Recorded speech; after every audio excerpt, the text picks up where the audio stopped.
Hello, how are we? So today I'm buzzing to have a chat with Steven Caulker. I'm sure you know who he is. He had an amazing career in football, and he's now at FC Malaga. Steven's been a huge advocate for men's mental health, which has helped out so many men, including myself. And Steven's also the founder of Behind the White Lines, which is an aftercare academy for players who have been released from academies.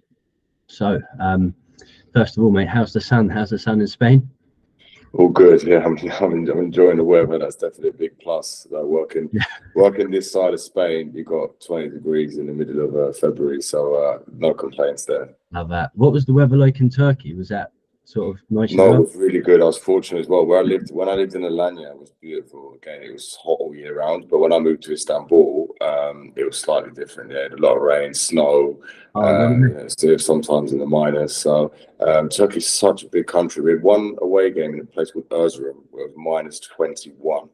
Right, and then it's like we're flying back to Alanya, which is plus 20, 21, 22. So you're talking like a 40-degree swing in order to play a match. So a lot of people first surprised when I say that. And I'm like, it's such a big country. We have to fly to nearly every game. So yeah, different experience, but a good one.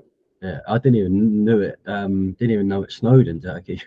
I thought Exactly. it was all year round everywhere. Exactly. But honestly, that's the way I was fortunate to be in the hot side for 2.5 years. But when I lived in the other places, it was really, really cold. Gaziantep and other places, freezing cold. Yeah, wow, fair play. So jumping straight into Behind the White Lines then. So I've I've been around player care for like 2 years now. I studied it a bit. I've done Hugo's course, and now I'm in my role at Portsmouth. So and I worked at the academy last season, so saw the struggles players deal with, and obviously there's issues in the academy in academy football. When did you realise that, right, sort of, I want to make a difference? I want to do something then with your business or your aftercare academy? Yeah, I'll tell you what. Around the age of 26, when I'd fallen out of football, I spent best part of, well, I'd say it was 6 months, but best part of a year really, where I was just floating around, had no real direction. I was out of a club, was called in loads of different teams. Yeah. In total, I tried just over 70 different teams, right, and I couldn't even get a trial.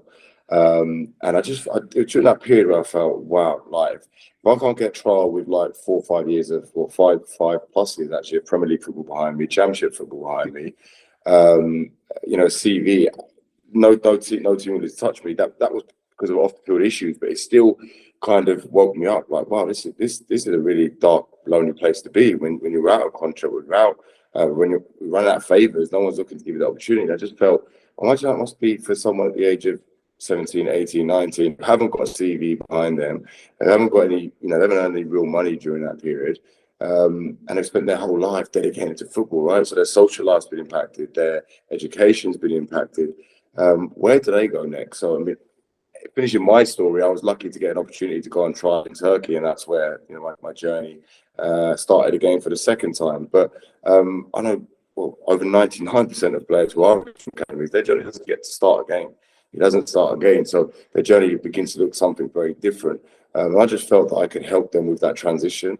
Either one, help them back into football. It's a very small percentage, obviously, because only 11 players can start and only 18 can make the bench, right? So you're talking at a very, very small minority of spaces for players to make it professionally. But there are opportunities out there, and I believe that players can develop better in different environments. I believe that one coach telling you you're not good enough doesn't mean that the other 10,000 coaches out there are going to think the same. So I'm a big believer in like trying different places with different people. So that's one area we look at. The other area we look at is of course education. So we help with the University of Northampton to give them opportunities to go on to earn degrees. And the last one is placements, job placements. So we help, working alongside businesses to go, okay, would you like someone who's been in an academy, who's dedicated, who's got a skill set that is really unique. It's really unique to have been, from such a young age to be in an academy and work the way they work, to then offer them that opportunity to then come and work as part of your business. So those are the 3 areas we cover. It's a lot. It is a lot, but I think it's something that was very much needed. Oh yeah, 100%. And like you said there, the transferable skills from being in a professional academy, those skills are, they're going to be so useful in the workplace. And like the sacrifice these kids are making when all their mates are out at the weekends and they can't go out. So yeah, those skills I think are a really important part of that.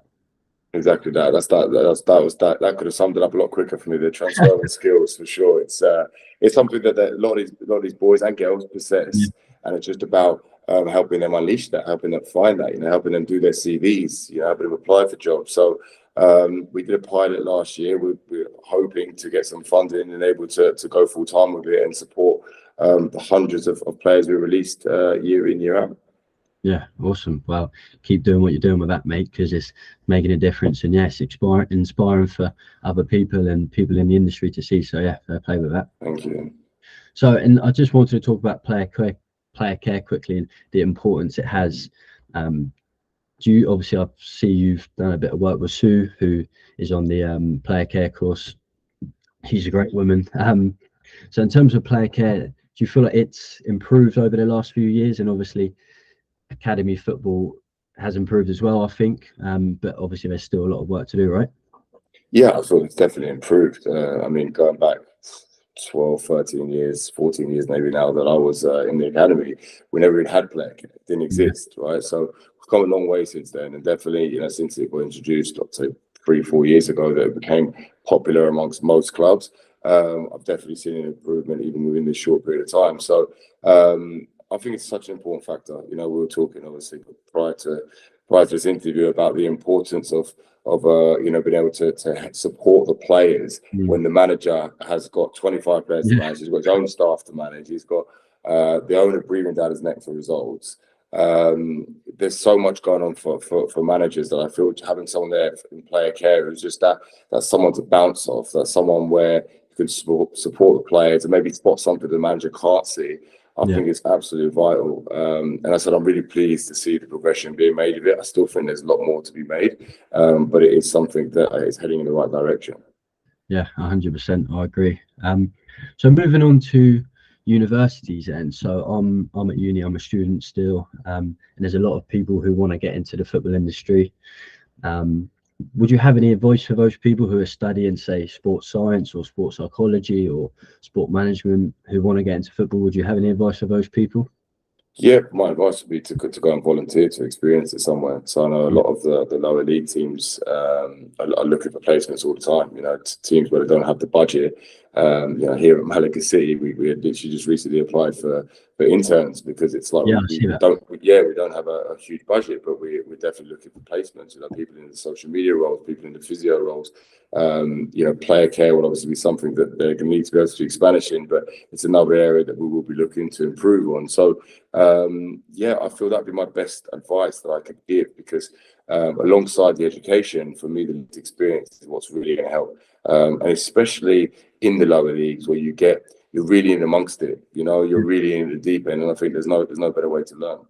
Yeah, I mean, for me personally, last season working with in the Portsmouth Academy, like to understand how the other employees operate and to understand, how you should act in that elite environment was like so valuable for me. Just see what is expected of you as an employee. But to be honest, a lot of students, they feel like they can leave uni with no experience, and because they've got a 2-1, they can walk into a job at Man United, and it's tricky because they're going to realize that you've got to get that experience, especially in football, right? The industry, like everyone wants to work in football.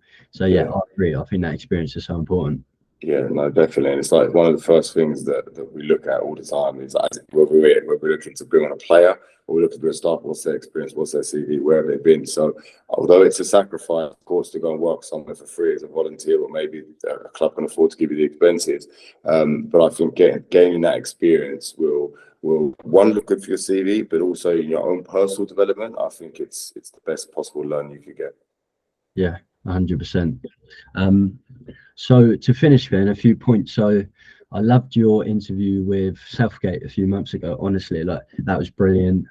Loads of traction online about that. So that was cool. What stuck with me is that when he said players need to realise that if you have a career in sport, not just football, and that's a big if, you'll need a second career, whether that is, when you're 19 or 36.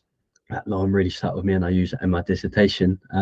So what do you think like academies can do to keep players aware of this and sort of drum that into their players?